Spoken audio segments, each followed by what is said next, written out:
Money. The word itself sparks emotions: hope, fear, envy, ambition. Some chase it like oxygen, others run from it, and most misunderstand it altogether. From the time we're young, money is painted as the measure of success, a scoreboard of life. But what if everything we think we know about money is wrong?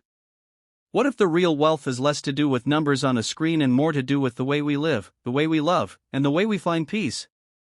This story begins with two men: Anthony Scaramucci, a man who built his empire on Wall Street, and Morgan Housel, a writer whose words on money have touched millions.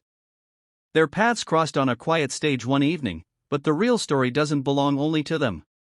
It belongs to the countless lives shaped and sometimes shattered by money.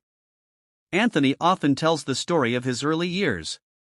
He grew up in a middle-class family, his father working as a construction worker under the blazing Long Island sun. Anthony remembers the grit in his father's hands, the sweat rolling down his brow, and the pride in his eyes. His father never made much money, but he made enough, and he never once complained. For young Anthony, money wasn't about luxury, it was about dignity.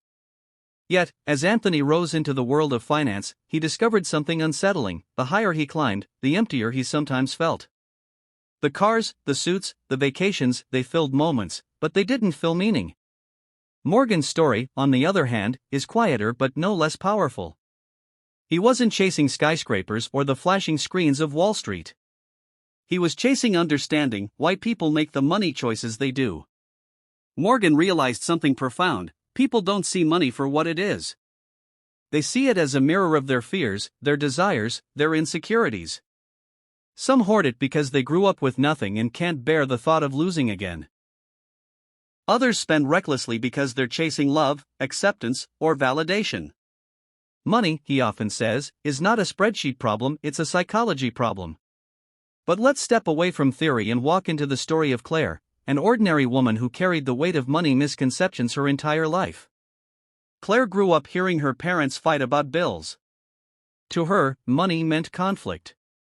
As an adult, she vowed never to be poor, and she worked tirelessly, picking up extra shifts, saying yes to promotions, sacrificing sleep and friendships just to feel secure.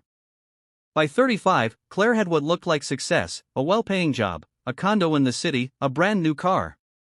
Yet, when she looked in the mirror, she felt hollow. Her bank account grew, but her joy did not. When Claire stumbled upon Morgan's writing, a single line changed her life: wealth is not about having more money. It's about having more freedom. That struck her. She realized she wasn't free, she was trapped. Trapped in a cycle of chasing money for the sake of money. And suddenly, she began to ask herself a new kind of 𝗕cie.